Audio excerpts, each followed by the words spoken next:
जय हिंद साथियों, मैं आदेश आपका राही आदि क्लासेस में स्वागत करता हूं। हम सभी पढ़ रहे थे अलंकार। इसके पहले अलंकार चैप्टर हमारा समाप्त हो गया है। आज हमारा नया चैप्टर है क्या, उपभाषाएं एवं बोली। तो जो बोली है, जो भाषा है, उसको हम देखेंगे। तो हम पढ़ रहे हैं हिंदी। तो हिंदी किस भाषा का शब्द है, यह हमें जानना होगा। और अगर पूछ भी ले पेपर में कि हिंदी किस भाषा का शब्द है, तो एक नंबर में आ जाएगा, 4 ऑप्शन में मिल जाएंगे आपको। तो हिंदी जो है वह फारसी भाषा का शब्द है। किसका? फारसी भाषा का।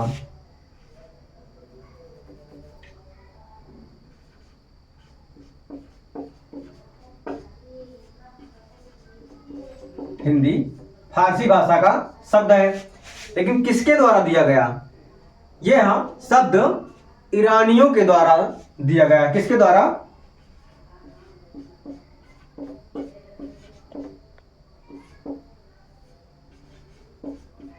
ईरानियों के द्वारा। क्यों? जब ईरानी आए तो ईरानी क्या बोलते थे? हमारा क्या प्रदेश था? सिंधु प्रदेश होता था। हम लोग सिंधु के निवासी थे। तो जब सिंधु प्रदेश था तो वो क्या करते थे? सा का उच्चारण वो हा करते थे। तो सिंधु से हो गया हिंदू। क्या हो गया? हिंदू हो गया। कौन सा? हिंदू। वह सा को हा और धा को दा जैसे उच्चारण करते थे। तो सिंधु था, सिंधु से हिंदू बना। फिर उसके बाद हिंद प्रदेश कहलाया।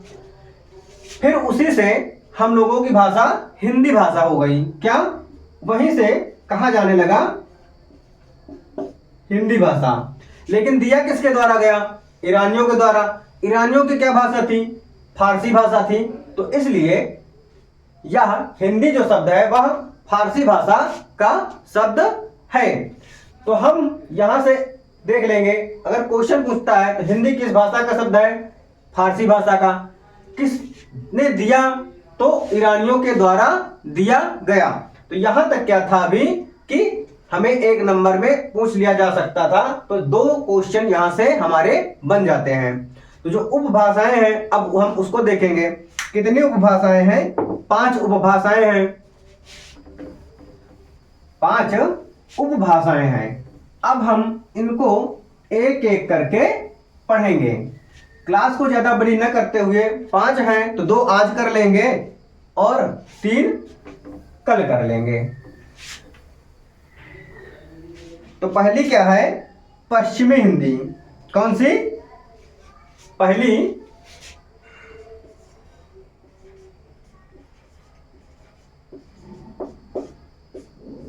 पश्चिमी हिंदी। पश्चिमी हिंदी, जो पश्चिमी हिंदी है वह कहां से आई है? मतलब किस समय को बोला जाता है? तो यह इसका जो काल था वह सौरसेनी काल या सौरसेनी अपभ्रंश कह सकते हैं। अपभ्रंश मतलब काल होता है। तो यहां लिख लेते हैं सौर सेनी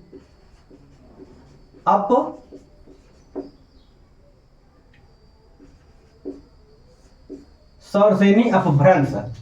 इसके अंतर्गत, सौरसेनी अपभ्रंश के अंतर्गत यानी पश्चिमी हिंदी के अंतर्गत इसकी उपभाषाएं हैं। यह हो गई हमारी पश्चिमी हिंदी बोली भाषा। इसके अंतर्गत जो बोलियां आएंगी वह हैं 5। कौन कौन सी? कौन कौन सी? बुंदेली। कौन सी होगी? पहली होगी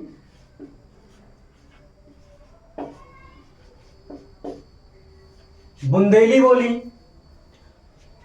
और इसकी दूसरी क्या होगी? कन्नौजी हो जाएगी।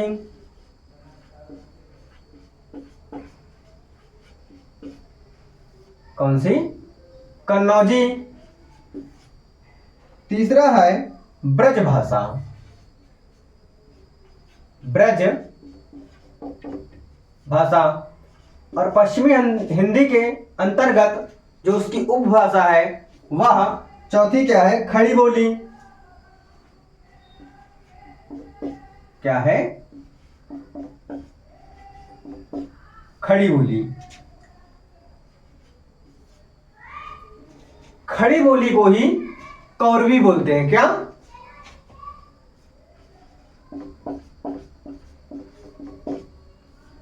खड़ी बोली को कौरवी बोलते हैं। पश्चिमी हिंदी के अंतर्गत जो 5 है, लास्ट में क्या आएगा? बांगरू। यह भाषा कहां बोली जाए? किस प्रदेश में? हरियाणवी। अब हम देखते हैं कि बुंदेली भाषा जो है वह किस एरिया में कहां कहां बोली जाएगी। जो बुंदेली भाषा है वह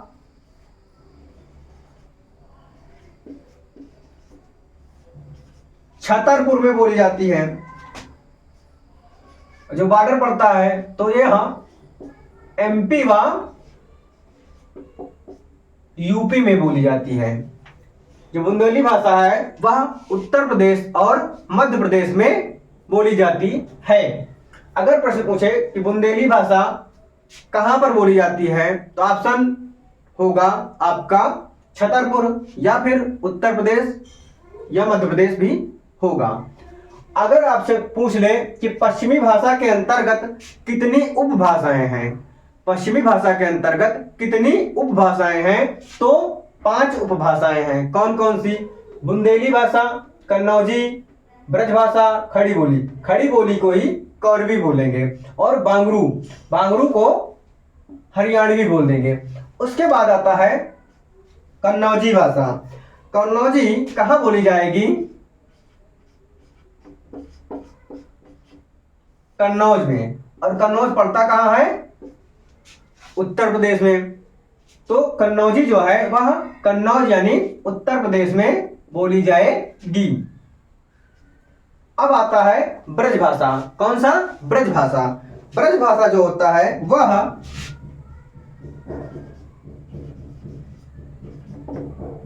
ब्रजभाषा जो बोली जाती है वह होता है मथुरा में बोली जाती है और आगरा में बोली जाती है। और यह दोनों क्षेत्र उत्तर प्रदेश में पड़ते हैं। ब्रजभाषा मथुरा और आगरा में बोली जाती है, और यह उत्तर प्रदेश में पड़ता है। कौन? मथुरा और आगरा। इसके बाद आता है खड़ी बोली। क्या आता है? खड़ी बोली। खड़ी बोली को कौरवी भी बोला जाता है। तो जो खड़ी बोली है वह कहां कहां बोला जाता है? मेरठ में बोला जाता है, और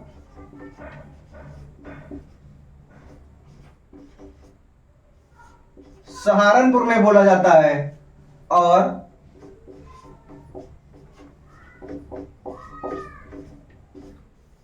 बिजनौर में बोला जाता है। और यह सभी मेरठ, सहारनपुर और बिजनौर यह कहां पड़ता है? यूपी में पड़ता है, यानी उत्तर प्रदेश में पड़ता है। जो बांगरू है वह हरियाणवी कहलाती है, और इसका जो स्थल है यानी कहां पर बोला जाता है वह है रोहतक। कहां पर? रोहतक।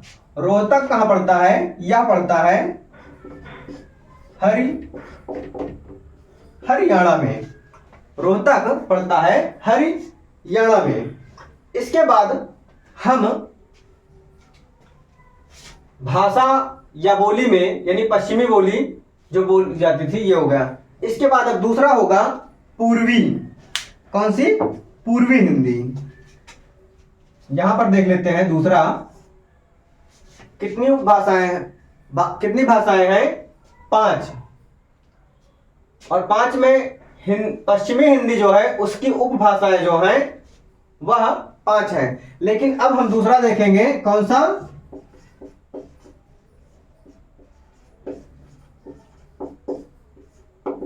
पूर्वी हिंदी। दूसरी है पूर्वी हिंदी। पूर्वी हिंदी का काल क्या था? यह है अर्धमागधी,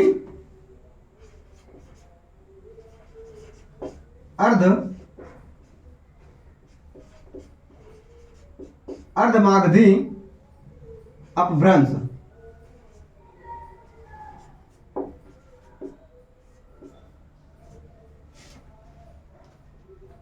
पूर्वी हिंदी के अंतर्गत जो इसकी उपभाषाएं हैं अब हम उसको पढ़ेंगे। इसके अंतर्गत 3 भाषाएं आती हैं। कौन कौन सी? अवधी। कौन सी? पहली आती है अवधी और दूसरी आती है बघेली। पहला क्या है? अवधी। दूसरी क्या है? बघेली। और पूर्वी हिंदी के अंतर्गत इसकी जो उपभाषा है वो है 3। तो तीसरी आती है छत्तीसगढ़ी। कौन सी?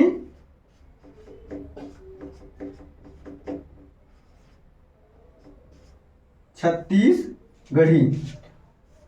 अब हम देख लेते हैं कि अवधी जो बोली है, जो भाषा है, अवधी भाषा जो है वह कहां कहां पर बोली जाती है। तो जो अवधी भाषा है वह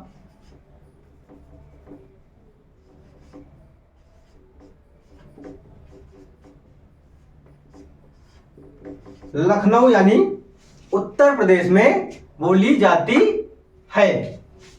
इसके बाद हम देखते हैं कौन सा? बघेली। बघेली जो है वह कहां पर बोली जाती है? रीवा।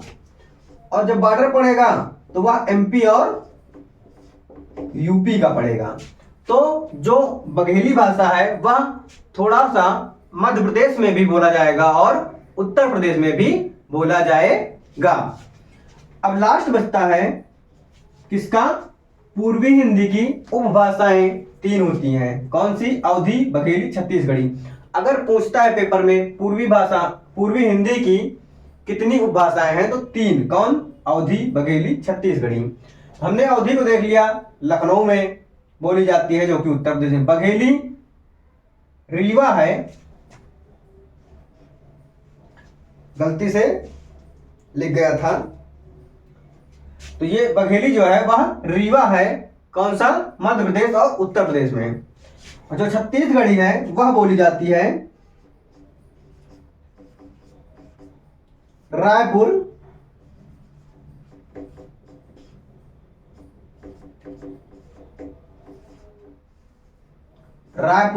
छत्तीसगढ़ में। कहां पर?